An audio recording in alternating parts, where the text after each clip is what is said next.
आसिफ भाई, मैं पूरे पैसों का इंतजाम नहीं कर पाया। अरे इमरान, कौन से पैसे? ये तुम कौन से पैसों की बात कर रहे हो? भाईजान, कल वो मैं आपके भाई के पास आया था, उन्होंने मुझे उधार देने से मना कर दिया। तब मैं उन्हें बतौर बयाना 50,000 दे गया था। अब मुझसे पैसों का इंतजाम नहीं हुआ। आप तो वाकिफ हैं मेरे हालात से। आसिफ भाई, अगर आज शाम तक मैं अपनी बहन के ससुराल फर्नीचर ना पहुंचा पाया तो हो सकता है मेरी बहन की शादी भी ना हो पाए। नहीं नहीं, ऐसा बिल्कुल नहीं होगा। आप परेशान मत हो। आपने उसामा को 50,000 बतौर बयाना दिया था। जी हाँ भाई, मैंने उन्हें 50,000 रुपए दिया और मैंने उनको ये भी बोला कि मेरी आसिफ भाई से बात हो चुकी है, लेकिन उन्होंने मेरी एक भी ना सुनी और उन्होंने मुझे ये बोलकर भेज दिया कि अगर आपका कल तक बकिया रकम ना आई तो मैं आपका ये भी बयाना जब्त कर जाऊंगा। अच्छा, मेरा भाई इस हद तक गिर सकता है? उसामा, बात सुनो। जी भाई, अभी आया। जी बोले भाई। उसामा, कल तुमने इमरान से 50,000 बयाना लिया था, लेकिन इस बात का जिक्र मुझसे तो नहीं किया।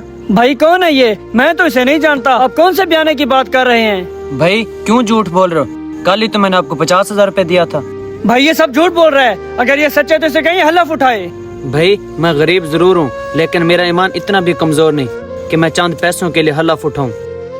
बिल्कुल आपकी बात ठीक है उसामा। अभी दूध का दूध और पानी का पानी हो जाता है। मैंने शोरूम के अंदर खुफिया कैमरे लगाए हुए हैं, अभी वीडियो देख लेते हैं।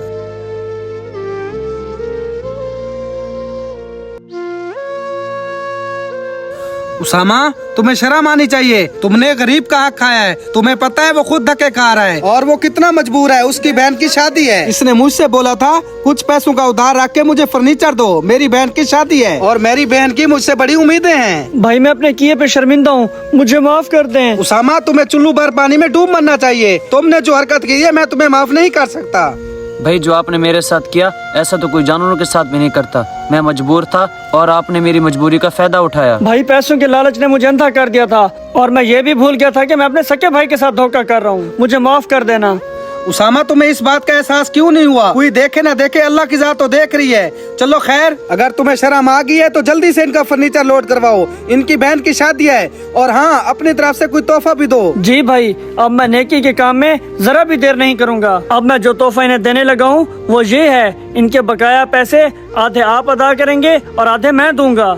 बिल्कुल उसामा, वो हमारी तरफ से हमारी बहन को तोहफा होगा, क्योंकि बहनें तो सबकी साझी होती हैं। बहुत शुक्रिया आसिफ भाई। अगर रब्बे करना चाहे तो किसी के लिए कहीं से भी आसानियाँ पैदा कर सकते हैं। बिल्कुल भाई, आप बैठे, हम अभी फर्नीचर लोड करवाते हैं। अल्लाह के हकूक वही अदा कर सकता है जो बंदों के हकूक का ख्याल रखता है, और भाई बहनों का मान होते हैं, लिहाजा किसी का मान मत तोड़ें, क्योंकि बहनें सबकी साझी होती हैं।